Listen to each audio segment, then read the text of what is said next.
Enkiketi TV efulumiza akatambi ku bice byatuuka ku Top Dancer byonna waneno ojja kuba ng'obifuna. Waliwo omuvuka akwatiddwa agamba wa Alien Skin mpola ojja kuba ng'obifuna. Waliwo omuwala yeesowoddewo agamba Honorable Geoffrey Rutaye taata we naye tamuwa school fees, byonna waneno ojja kuba nga mbikutuusaako.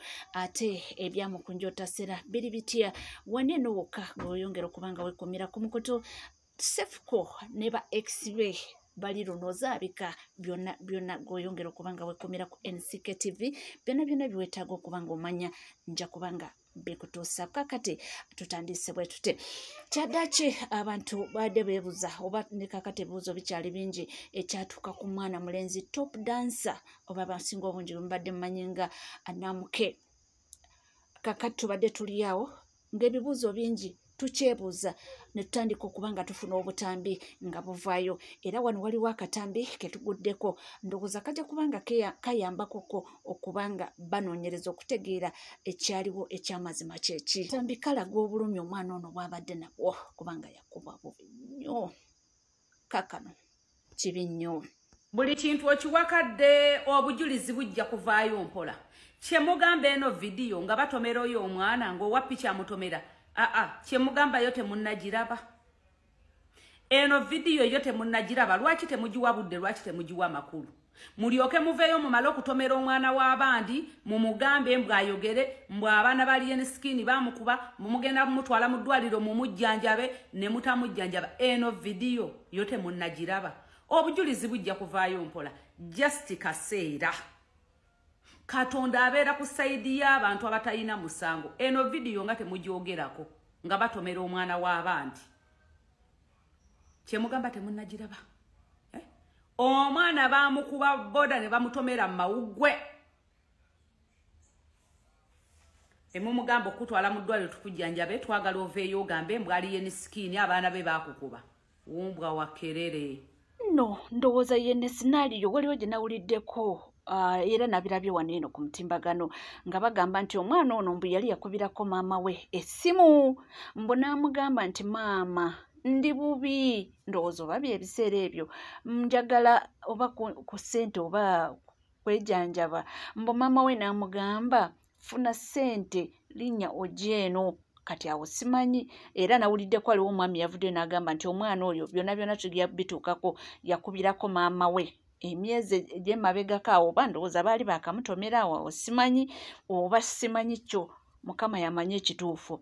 Naye ffe tuliwo kubanga tubatuusaako byonna ebitambula. Tetugambye nti ono ye mutuufu ono ye nedda, byonna twagala tugatte tumanye ekituufu kyekiriwa. Ani ali emabega? Ffe twagala mazima gaveeyo, kyekikulu. Twagala mazima gakole ki? Gaveeyo. Ali emabega w'ekintu kino. Omwana omuto bw'atyo myaka 20 yatuvudde ku maaso ka taata akave waka keeyiye naye yakufunikira ng'ebintu tebitambudde bulungi. Ako nako bwe katyo ndabyeko abantu nga bagamba nti bagala bakasindikireko mukulu oluko wesigire batandikira okunoonyereza deni n'ebirala bijje. Ate nga bagamba nti munnange ennyumba temanyi ebizibu temumanyi nyumba mbi. Tubadde tuli awo ate ne bakwata omuvuko omulala.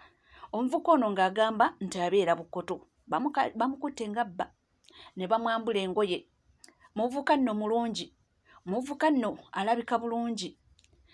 Munnange bwe bamututte ku poliisi okukakana jasose n'agamba abeera Bukoto.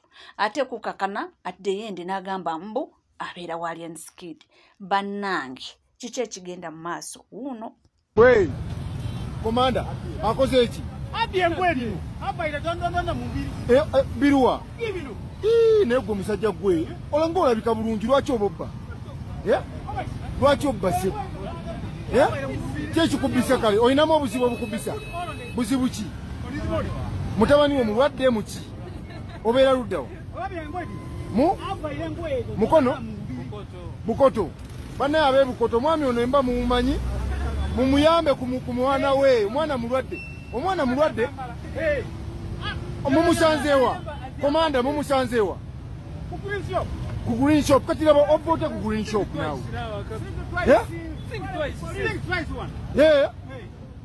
Sebu obira mwana oyambadde ne bulingi ate obira ogamba obira mwana.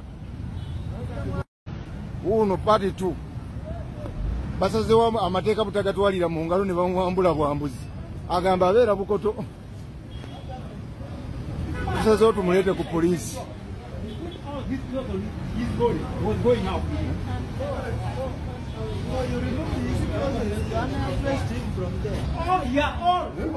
uyo ninga ndaba musajja alabika bulungi lwaki obubba mukama wange oyambadde ne bulingi esente z'okulamu bulingi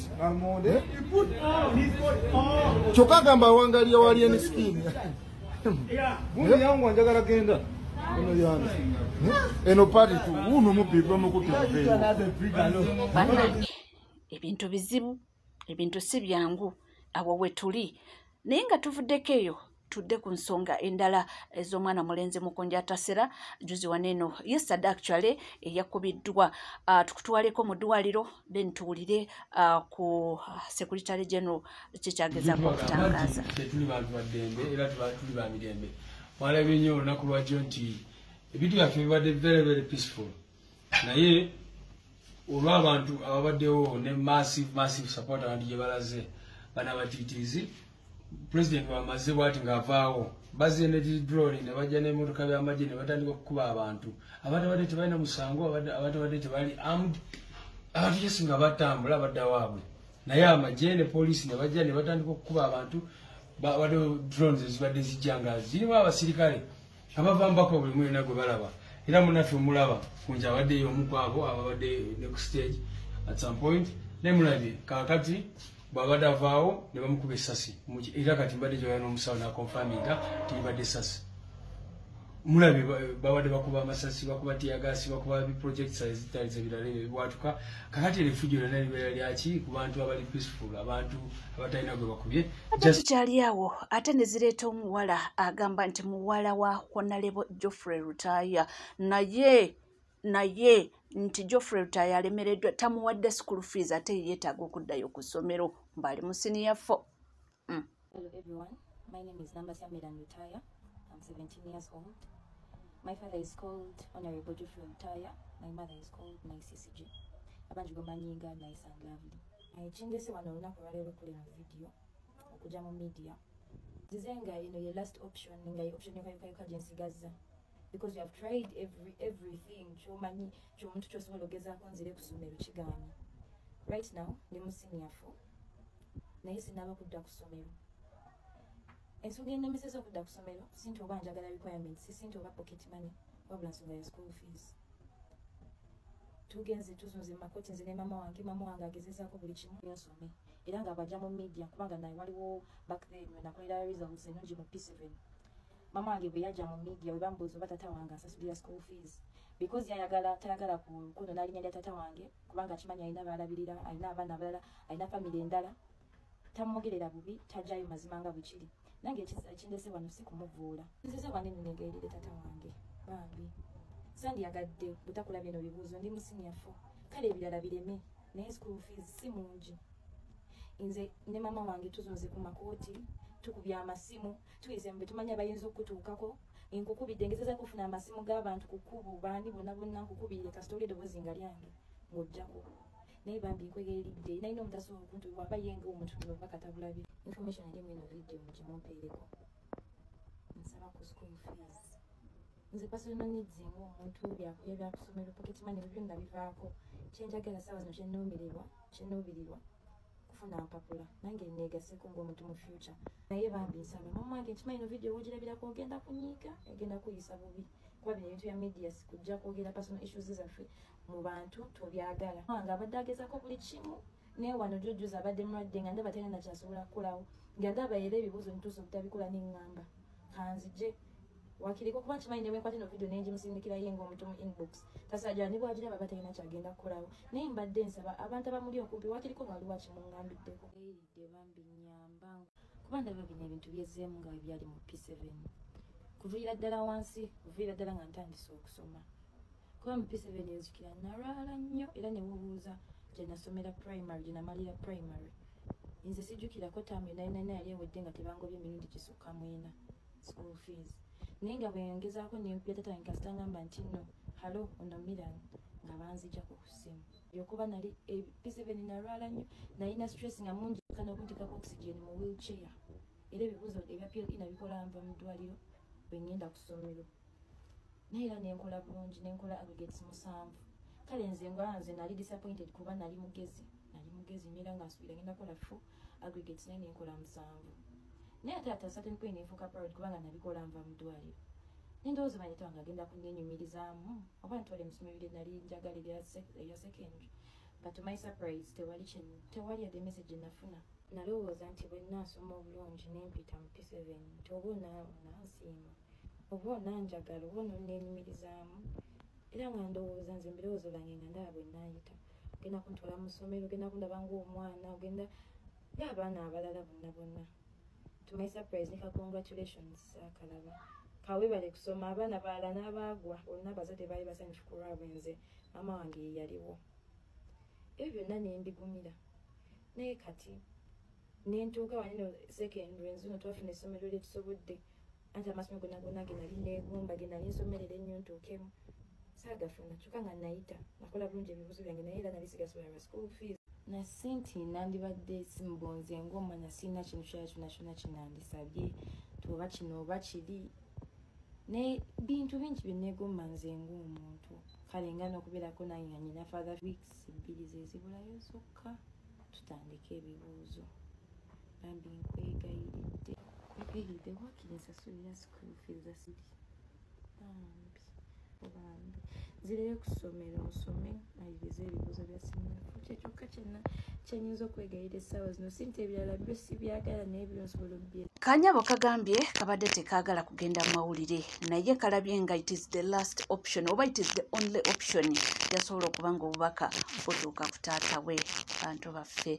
Honorable Geoffrey Rutaya nze oba gwe mulundi ogusoose okuba nga amuwulirako mu ssaga bwe zityo essaga eyaliwo yali ya Farida Nakazibe of which tebyali na bituufu byali bya social media nga abantu be balusala olugambo olwo naye akaana kano bambi kali beautiful kana kalungi simanyi kiki ekituufu naye kyemmanyi nti Honorable Geoffrey Rutaya ajja kuvaayo alambulula ensonga eno ey'omwana ono naye nga yagamba nti tanaddayo ku ssomero ne fact omwana yakozeseza n'ebigambo bino nze saagala pocket money simwetaagako nti mwetaagako ssente njagala school fees zokka nzireyo ku ssomero nsome. Mama Irene Namatovu omwana wuuyo webanga bituufu muyingire mu nsonga omwana adde ku ssomero asome. Tuvuddeyo era nga tweyongereyo n'amawulire ag'enjawulo bakyala Sefuko beegasse kye bakola Sefuko bamukuba left right center Yvonne Nakankaka ne Joey beegasse kye bamukola bibino yakwenza okukejjeza walina kintu okitegeera ati remember omuntu talya remember omuntu abadde talya okumala ebbanga gye yagenda ensi tagimanyi n'atuuka okujja mu hotel Yvonne nanona ebintu bye n'agenda ku airport nga nze simanyi nti oba tuddayo kozijjukira essimu yange andese mulimu password ndala sigimanyi namala kubira gundi ebiseera ebyaliwo omukazi gwe saagala kuleeta mu mboozi ne mugamba mbadde nsaba omukubire omubuuze password y'essimu yange neeyambe era nakasangayo ku airport nga katudde nga keefuula akaakabi ne kalowooza nze ngenda genda nkanyege nakuvuma nga nakuteeka wali nakugalira nga wabweru olwokuba yagala kulaga amaanyi ne banne baalya fuluma toweraswa mu nnyumba yange beegase n'abantu abakulu okitegeera n'abantu abakulu bateesemu ssente okitegeera beegase n'abantu abakulu bateekamu ssente batubonyebonye nze Yvonne abantu abakulu be yalinga diringa nabo nga bamuwa ssente ne bambonyabonya nga lyessanyu lyabwe yes nga lyessanyu lyabwe ne kambonyabonya. I remember waliwo bye baali boogera bali abantu bakulu we bati nga beeyogerako nze nendi codinga nensindikira ono sabo misto oyo nankuba ekiro ekyo nagamba lwaki ntabula okitegeera lwaki ntabula naye nga nze nali sagala bintu bitabula yamanyiira okuyisa gawutawudi oba ng'embwa adonno. Bewulidde bya Sefuko biwanvu abaana abo yabakubanga naye waliwo ekintu ekiri special ku mwana ono nakankaka ebintu bingi nnyo ebyaliwo ate ndabira ddala mu bantu bonna ono Yvonne yasinga okubanga ate yayisibwa bubi naye ebigambo byo bitini era bw'atuuka ku Sefuko si mwangu wa kuvaayo okwogera ebingi nnyo ebyamutuukako. Tweyongereyo n'emboozi. Evidence gweziri ng'otubonyabonya ng'otukuba ne tugenda mu malwaliro tusobola okuddayo information esigalayo. Yvonne asobola okwetuukira asobola okweyimirira n'agamba nze wankolanga bwoti ne bwoti Hezo wakamukyawa wandu mwakeeta naye omukazi wati omuvumya omutese wali mukazi wati omutono abataringa depression nawe oli kumuvuma okasaka ebivumo muvuma bino ebivuma bituleetera obwongo bwaffe okujja Yvonne wale bakuvumanga obwongo bwalinga butya omanyako ya live twagendanga mu depression Yvonne yagendanga mu depression nako ga yenna nagwawo kakazi katuo kaliko ka Hezo kavumye konna kaweddewo gwate oba ovuma n'owemula n'oleeta n'otandika okunyumya ebintu byo mu kkooti tewali gwe mukwano gye basobola kuwuliriza tewali tuli ba girl child tuteekeddwa okuyimirira ne twesitukira ne tuyimirira ku magulu gaffe ne twerwanirira togenda kutumanyiira bwotyo naawe sigala n'abantu boba oyagala lwaki obikirira n'oyagala abaana babanno nga tobaagala lwaki obaleeta n'obateeka mu picture mbu gwe gweoteetinga bawala lwaki toyimirira lwaki todetinga basajja bano mu mirembe lwaki tobaleeta mu myemeze nawe bagamba kuleeta evidence abamu kwewube wali olya gye bali basobola okukulumiriza gwembwa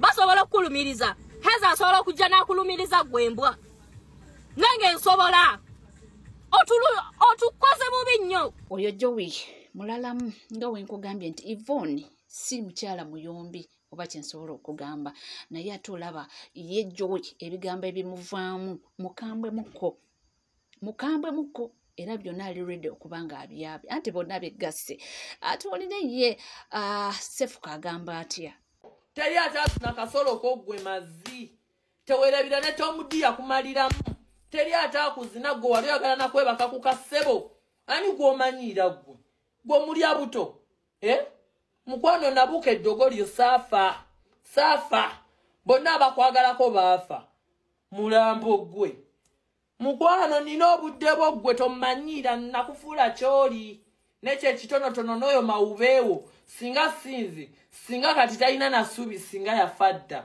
okitegedde kumanyoko taafulu tokiddangamu okunjogerako genda oyogere ku beewamu oba oyogera ku mawubeewo tomuyina si mawube tagwa ensimbu takanuka sente zaalya nena obuyambi bwafuna tebabumuwa kubanga mulalu munneesonyiwe mukole ebyammwe nange nkole ebyammwe mukole ebyammwe nange nkole ebyange munzungirako wali omanyi bona agenda sikikube ajja azunga afuntafunta mbutako nakikuba ate nkyakikuba ate nkyaliwo kati kibalume muzunga mumanyira zungira eri ne bbaawo oli mawube mbu abalala boogere naye ajjeyo amannyo gaayogira agatannaterera na mulayini ngaani gw'omanyira gwe mazi ku mannyoko azunza amayuga n'ebifigafiga ebimulinganga lumonde wa ddimbuka tonzijonkera kubanga nze yakujja mbw amalaaya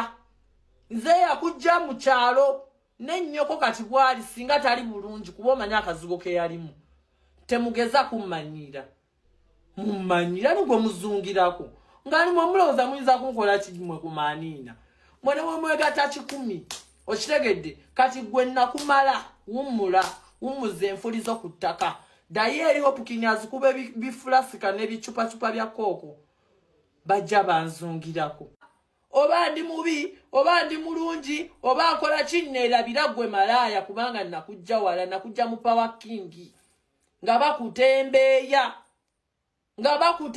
nga bakulenze n'enkuwonya omusito kaakati lyettaala lyolaba jjukira ekyo kyokka onneerabire ebisigadde saagala kumanya oba kiki saagala kumanya mukwano toddamu kunsesemera tokiddangamu nonsinobbokerako kubanga wali wagenda naye era nodda ne mawubeewo ewange nkuzine teweerabira wadde ewange nkuzine ate nenkuzina kati teweerabira teweerabira nti Looko yeekutawaanya wadda kati gwate toddamu kunjogerako gwe Lujjowi.